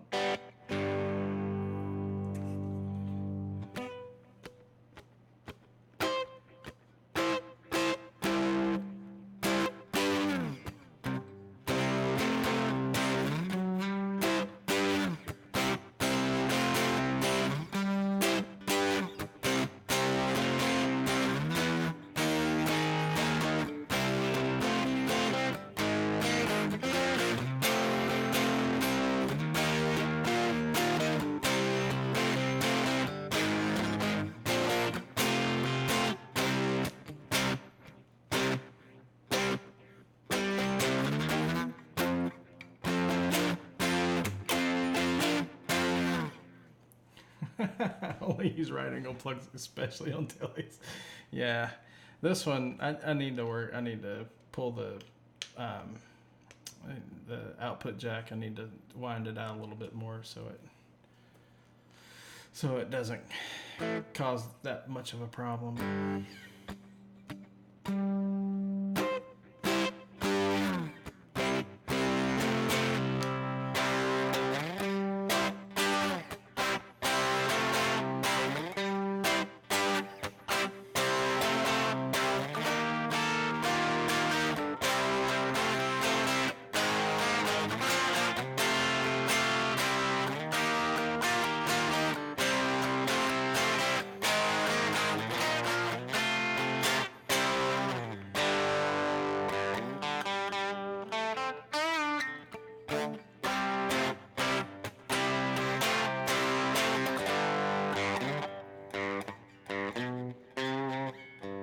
Whatever.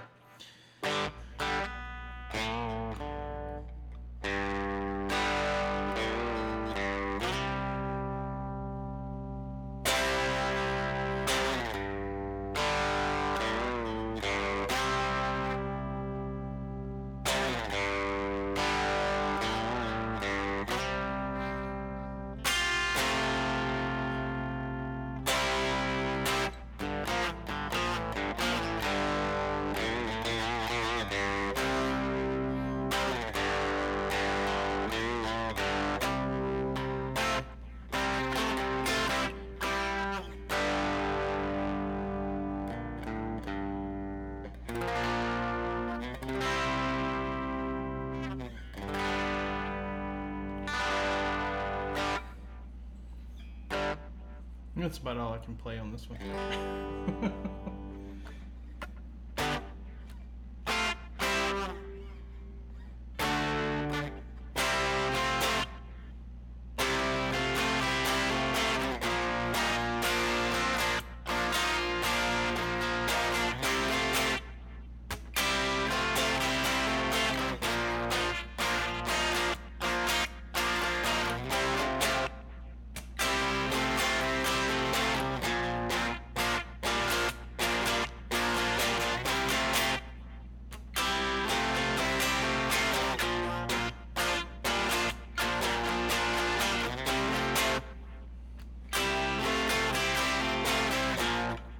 There we go. Little Rolling Stones. Haven't played that in a long time. That's enough of that.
let's see.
Oh man, I forgot how to play that.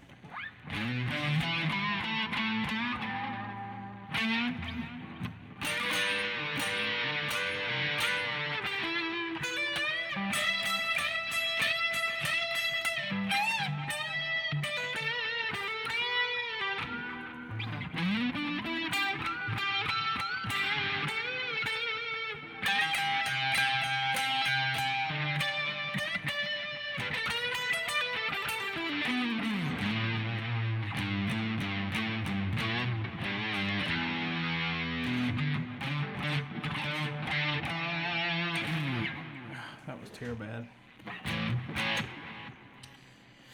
Yes, I wrote all over my desk. It's whiteboard, man.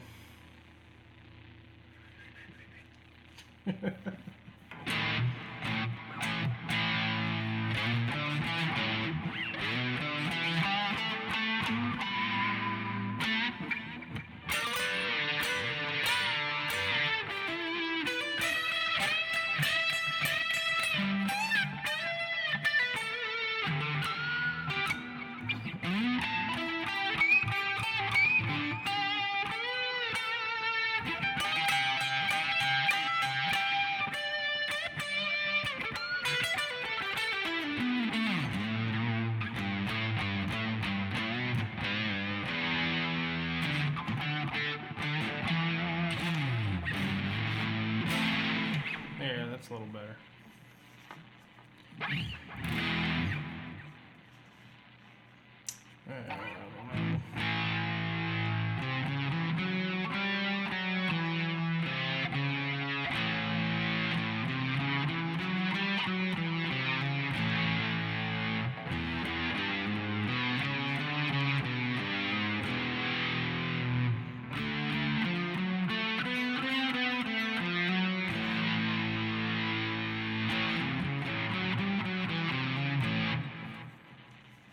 I don't know.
Good grief.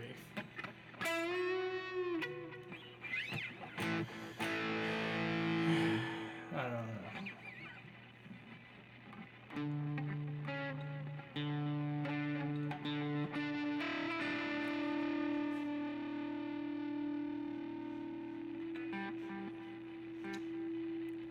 Let's see.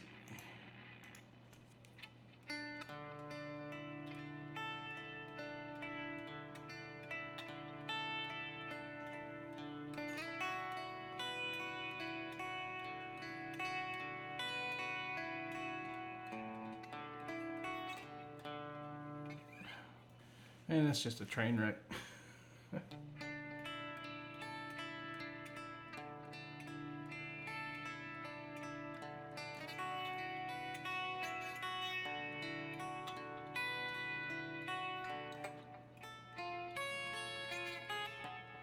Jeez.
Oh, is it that low? Is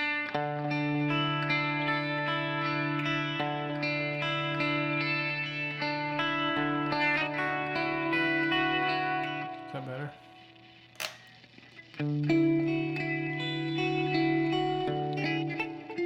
Oh, don't worry, it's bad anyway.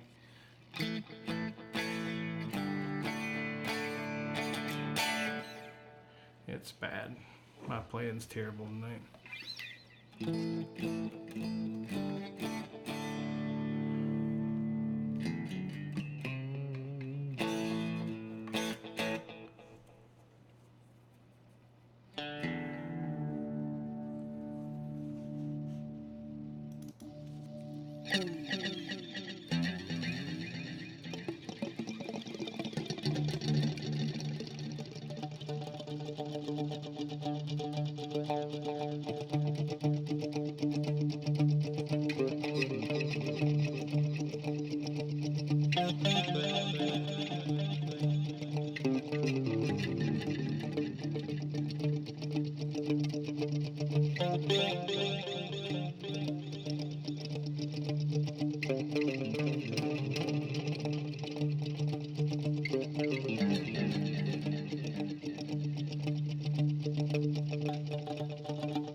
Oh man. Yeah. Well, we've been going a while. I'm about done. We still got 80 guys hanging out. Oh man. Whew. It's been a long day, boys and girls. Long day. So, Rick, you're welcome, man. It's been fun as always. Sorry, I'm like all washed out. Here, boot there. Yeah, it's been fun. It's been real. It's been fun. I'm not gonna say it's ever been real fun. I'm joking.